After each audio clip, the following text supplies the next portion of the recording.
umaga mga kauturan. Ari naman kita sa aton nga pagpamalandong sa pulong sa Ginoo. Salamat sa Ginoo kag dilayawon siya sa gihapon sang kahiginan nga iya ginhatag sa aton sa pihak nga hindi kita sa gihapon makatilipon bilang mga tumuloo sa Unidos Fundamental Baptist Church, but still God has given us this opportunity nga maka pamalandong paagi sang aton nga video kag aton ini gina-upload sa aton nga YouTube account sa Unidos Fundamental Baptist Church. Kag pasalamat ito sa Ginoo nga kahit papaano may ara kita sang medium nga sa gihapon padayon naton tun-an kag pamalandungan ang pulong sa Dios. Sa uman, salamat gid sa kahiginan nga ginhatag sa Ginoo sa aton kag sa liwat, good morning sa tanan nga mga tumuluo kag mga Kristohanon sa Unidos Fundamental Baptist Church kag sa iban ayhan nga mga viewers namon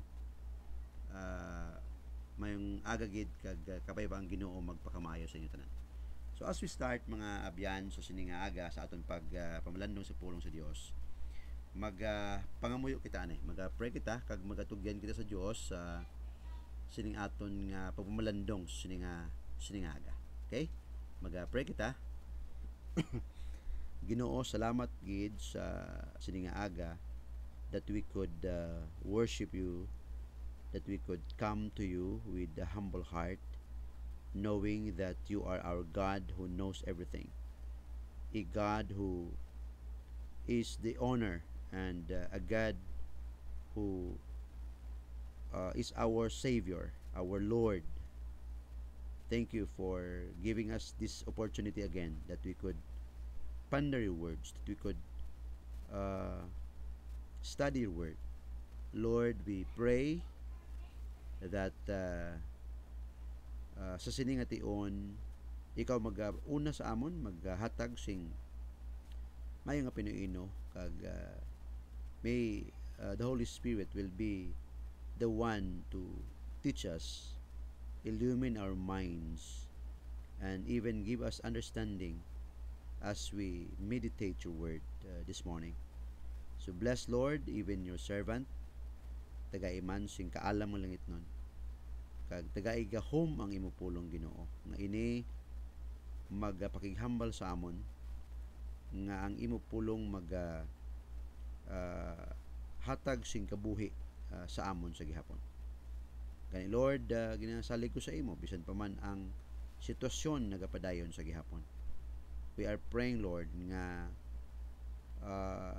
magbalik na kuntani sa normal ang tanan, kag wala na kuntani sing may madugang pa nga kaso sa probinsya sang Aklan kag even Lord sa whole Philippines.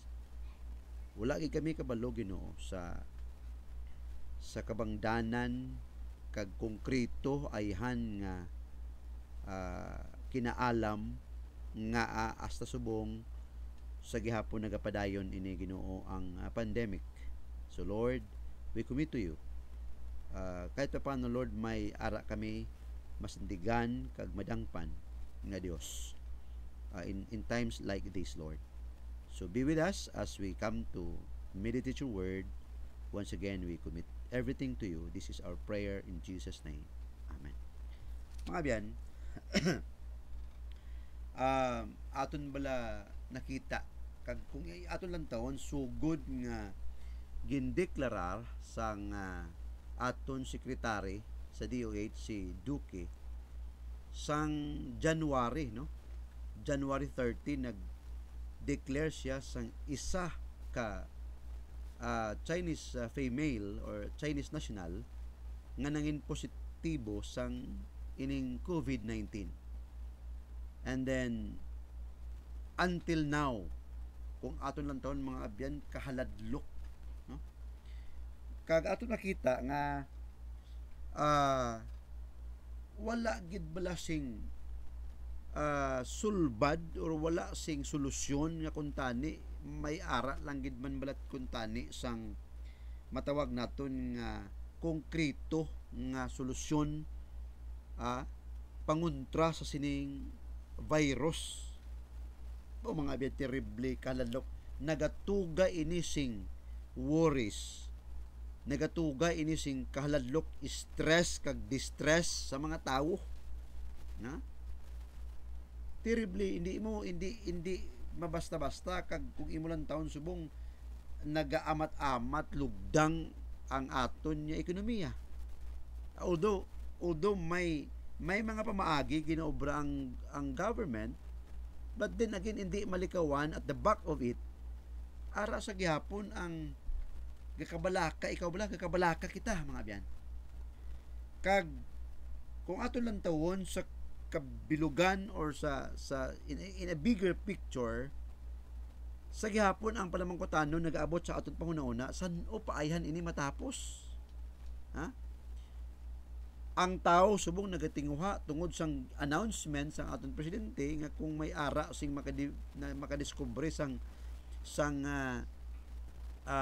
vaccine sini, gaan niya sang padya, gaan niya sang premium mga biyan. Pinato 50 milyones. Wow, terrible. Ti ara man subong sang panguna-una kag sa social media makita naton nga may mga tao na nga partially nagpakita or may ara man mga persona nga gamba sila amo na ni ang bulong, amo na ni makabulig ni. Sa gihapon makahambal kita ba ano maniman daw hindi naton maintindihan, no? Daw kabudlay bala haom-haom mo sa imong panguna-una. Ano gid bi ang garantiya mo kag nakon nga hindi kaya matapnan? Bugay lang gid sa Ginoo kag pag protection lang gid sa Dios mga abyan. Kag well of course ang pagsunod sa mga guidelines, mga protocol dako gid nga bagay nga makabulig mga abyan. Subong lang tawabla. Gina-announce subong hopefully nga matigayon nga ano gani i-open sa kabug-usan ang panay tanan nga borders ba terrible, no? Ti maayo man sa piyak nga bahin daw kakululba man. Ano gid ya? Din gid yasta. Maano gid ya kita? Wala man kita choice mo.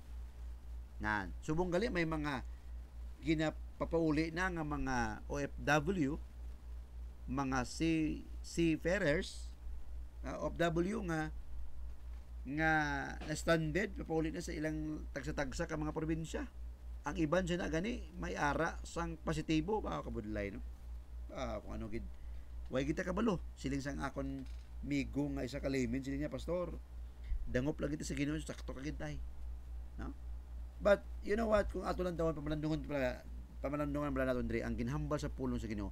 Kung ano gid bala ang makahatag sa gihapon sa imo sa akon sing kaligunan mga biyan sa pihak sinitanan nga ginaguban naton nga aton nga gina-experience ari daw Romans 8:28 up to verse 39. And we know that all things work together for good to them that love God, to them who are the called according to his purpose. For whom he did foreknow, he also did predestinate to be conformed to the image of his Son, that he might be the firstborn among many brethren. Moreover, whom he did predestinate, them he also called, and whom he called, them he also justified, and whom he justified, them he also glorified. What shall we then say to these things? If God be for us, who can be against us?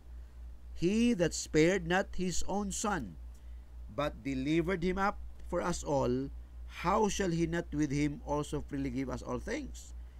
Who shall lay anything to the charge of God's elect? Shall God that justifieth? Who is he that condemneth? Shall Christ that died, yea rather that is risen again, who is even at the right hand of God, who also maketh intercession for us? Who shall separate us from the love of Christ? Shall tribulation, or distress, or persecution, or famine, or nakedness, or peril, or sword, as it is written, For thy sake we are killed all the day long. We are counted as sheep for the slaughter. No, in all these things we are more than conquerors through him that loved us. For I am persuaded that neither death, nor life, nor angels, nor principalities, nor powers, nor things present, nor things to come, nor height, nor depth, nor any other creature shall be able to separate us from the love of God, which is in Christ Jesus our Lord. Ang Ginoo magpakamayo sa apulong mga biyan. Now, the title of our message this morning is No one can stop God and Christ from loving us. Now, aton makita diri abyan ang ining pamalandong naton sa pulong sa Dios. Paagi sa kay Pablo. Now, starting verse 1, aton dira makita ang unfailing purpose of God sa bawat tumulo, sa bawat Kristohanon. Now, kung ato lang taon mga abyan kag mga kauturan, siling diri ni Pablo, no, concerning sang gugma sang Dios nga iya na agom kag luyag niya nga sa imo kag sa akon aton maintindihan nga amo niya ang bahin sang kasulatan nga somehow it will give us assurance, give us comfort and security that indeed God is what? Is a loving God, the triune God who loves us so much, mga ibyan. Now, kung mo lang taon diri siling ni Pablo, ang iya ini nga daw palamangkutan nun bala, no? Sa mga Kristohanon, nga siling niya, who shall separate us from the love of Christ? And Paul then list sa mga possibilities nga pwede ina makapahamulag sa imo kag sa akon sa Dios. Kung imo lang taon diri, padayon na bala naton sa verse 35. Sila niya, who shall separate us from the love of Christ? Shall tribulation? Magambal ka tribulation bla, no? Ini nga sahi isang problema, ini nga sahi isang mga bagay nga pwede nga ikaw kag ako mapauntat kag mapahamulag ikaw sa Dios. Ha? Tribulation. Ano pagid? Shall tribulation or distress? Ha? Ini nga mga possibility mga biyan nga ginlist ni Paul dre. This might be nga pwede ang tawo, pwede ang isa ka tumuluo mahamulag sa Dios, mapahamulag sa gugma sang Dios, mga biyan. Lantaw bala? Siling dre, distress or persecution or famine or nakedness or peril or sword. Now, kung imo lang taon dre, gin-mention ni Pablo dre, ini nga mga bagay, ini nga mga butang, para mangin aware ikaw kako bilang mga tumuluo nga ini nga mga butang ginhambal niya posible nga makapahamulag sa tao sa Dios kung ano, kung huyang ang iya pagtuo sa Dios. You know, ang promise sa Ginoo ginhambal ni Pablo dre, no one, nothing can stop God and Christ from loving us, from loving all of us, mga biyan. Wala sing may makapugong sa Dios, sa iya paghigugma sa imo kag sa akon. Hindi mapunggan paagi sining ginatawag nga tribulation. Now, ano ang tribulation nga ginatawag, mga biyan? Wala, grabe, no? Kung imo lang taon diri, pirti nga klase sang ini nga bagay, troubles, no? Mga bagay nga makahatag sa imo sing kasubo, mga bagay nga makahatag sa imo sing kahadlok. Ano pa gid? Distress, gaka-distress ang tao sa panumdum may ara ka ning naghambal nga hindi kasagi lantaw sang news na hanungod sining problema ning crisis nga ni tungod kay mas stress ka ma-distress ka. Iban kay kilala na ako ginalista niya halin sang January 1 hasta subong gina-record niya kung pila ang naduga nga kaso halin January 1 hasta subong kung lantaon may ara sa journal, may ara sa listahan. Ti ini pwede nga makakos ang stress sa tao. Persecution. Maghambal ka persecution inabalang yao ginayaguta ka. Labi na gid bala ang ikaw nga maghambal kabi Diyos lang man ang nakahibalo sila maghambal na tao sige ka lang pati sa Diyos mo wala mangyapon sa minahimo ginayaguta bala gina-persecute ka hindi na pagpatihi ang Diyos mo ginapakamalain ka or famine gutom gutom pwede nga subong kung lantaon bala nimo ang mga tao tungod sa sitwasyon nga lockdown sang kasagsagan gid bala nagpananom ang mga tao that is why ako nagapati mga biyan ang farming kag ang fishing amo na subong ang nagahatag kabuhi pagsustinar sa pagkaon sa tao kay nga man once nga ang farmers once nga ang fishers ining mga nagahatag naga-supply sang pagkaon ini apektado gutom gid pero lang tawa bala ang Dios grabe gabing tanom subong gabi nga mga gulay kung ano lang ara ginahatag nila man gani imagine daw hindi mo mamatyagan nga ang tao gutom subong kaya nga man kabalo mangita pamagi ang Dios kung paano niya buyo ng tao famine nakedness magambal ka nakedness ya inabala sang wala ka na sang suksukon inabalang daw gutom ka wala ka pa suksukon grabe na ginaya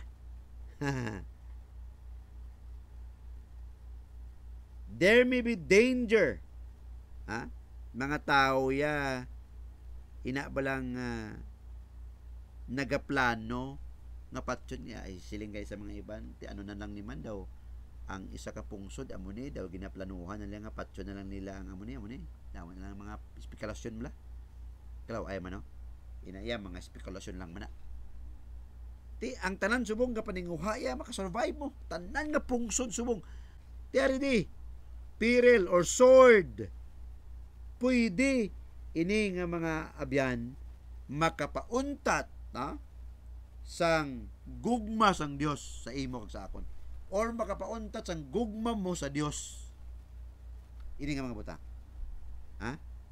but the Bible says but none of these things can stop Christ from loving us. No one can stop Christ from loving us. Ari yan aton mabasa mga abyan. As it is written in verse 36, for thy sake we are killed all the day long. We are accounted a sheep for the slaughter. Kita mo si Pablo for the sake of the gospel. So patay kung patay basta mahatag lang ang cure. Ano ni nga cure mga biyan? Cure for sin. Patay kung patay basta masugid lang niya ang cure nga kung ang tao makakilala sa Dios may ara siya assurance, may ara siya seguridad. Lantaw bala mga tao subong ang mga frontline na naton mangin matay sila para sa bayan. Para sa imo kag sa akon mga biyan. May ara gali nagambal nga kung kung maliitin or lapastangan yung pamilya niya, makigpatay siya. Gisabat siya ni may isa nga nagsabat si Duterte ito, naghambal siya. Caption lang mo sa picture ni Duterte, caption ng hambal. Handa rin kaming mamatay para sa bayan. Grabe no? May mga tao gidya nga handa nila ibuhis ilang kabuhi for the sake of others. Amo ni nabatsagan ni Pablo, sang tion nga nagawalis sa pulong sa Dios, patyon man siya, i-persecute man siya, may mga problema man. Pero ang ambal ni Pablo, in verse 37, in all these things, siling ni Pablo, we are more than conquerors. Bao katahom sini mga abyan. Sinya, sinitanan, in-mention din ni Pablo sa verse 35, tribulation, distress, persecution, famine, nakedness, someone will hurt us, someone will kill us, sila ni Pablo. No one can stop Christ from loving us. We are more than conquerors. Mga biyan, kung apat lang taon, what's the truth behind all of this? Christ's love make us victorious. Why? Look at this. 2 Corinthians 2:14. Now thanks be unto God who always causeth us to triumph in Christ. Grabe na. Sila ni Pablo Dre, sila niya, pasalamat kita sa Dios. Tungod kay bangod sa iya, He always cause us to triumph. He allow us always to be victorious in all these things. Ano siya? Famine, troubles, persecution, nakedness, sword, peril. In all these things, we are more than conquerors. Christ's love cause us always to be victorious. Kanami sa ginambal sa pulong sa Ginoo. What else? Paul said in verse 38, for I am persuaded. This is the assurance. This is security. When Paul said persuaded, it talks about security and assurance. For all of us, to all of us Christians. For I am persuaded that neither death, nor life, nor angels, nor principalities, nor powers, nor things present, nor things to come, nor height, nor depth, nor any other creature shall be able to separate us from the love of God. Ang gay na to ya, love of Christ. The love of Christ make us victorious. And Paul said, I am persuaded. Ako sigurado. No? Ako assured. Sila ni Pablo Dre, nga ini nga mga butang hindi makatumbas sa imog sa akon. Christ love. So, siling ni Pablo Dre sa ikaduha nga punto na ton, siling niya, ining death, angels, there are two kinds of angels, the bad angels and good angels. Good angels is used by God to send us message.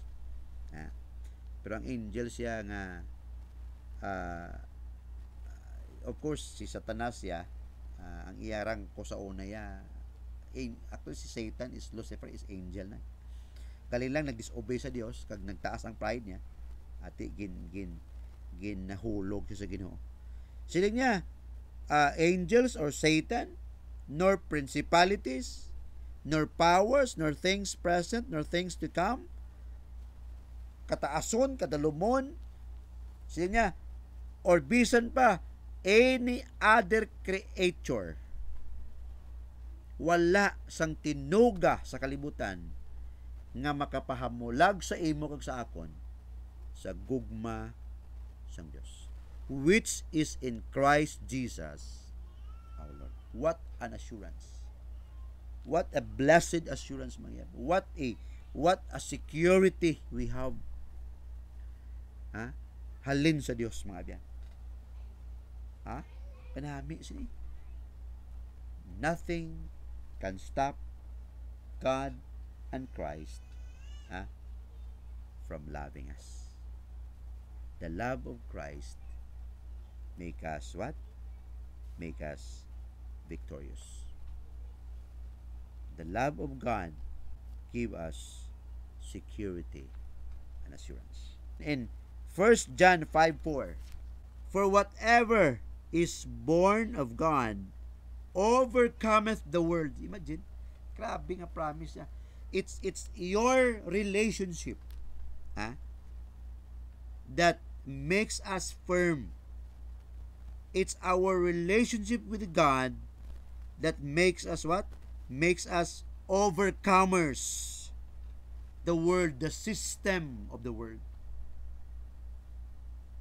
Grabe mga biyan. And this is the victory that overcometh the world, even our faith. Ha? You know, faith matters, mga biyan. You know, kung imulang taon mga biyan, it's your faith, ha, nga makahatag sing kasiguruhan. Of course, kung imulang taon mga biyan, sa imo pagkilala sa Dios, nagtuo ka sa iya, kay siya nagantos na patay, ginlangsang, napatay, ginlubong, after 3 days na banhaw. It's your faith. And by that faith, it makes us what? It makes us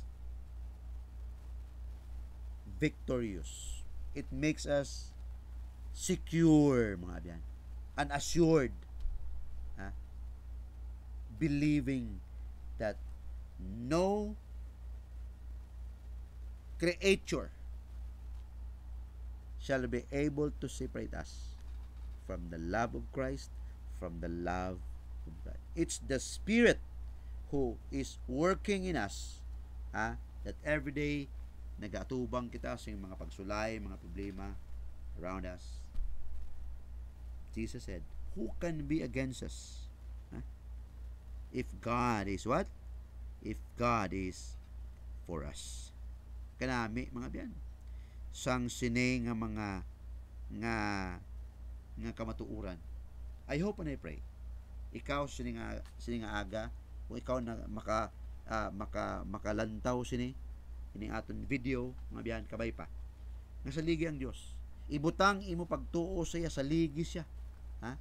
Kay ang gugma sang Dios, ang anong ginambal dire? The love of Christ cause us to be victorious. And the love of God gives us assurance and security. Mangyan, imo kabuhi itog yan sa Dios. Hambalang Ginoo, ari kabuhi ko. Kabalo ko nga hindi ko kaya sulbaron ang tanan nga mga problema.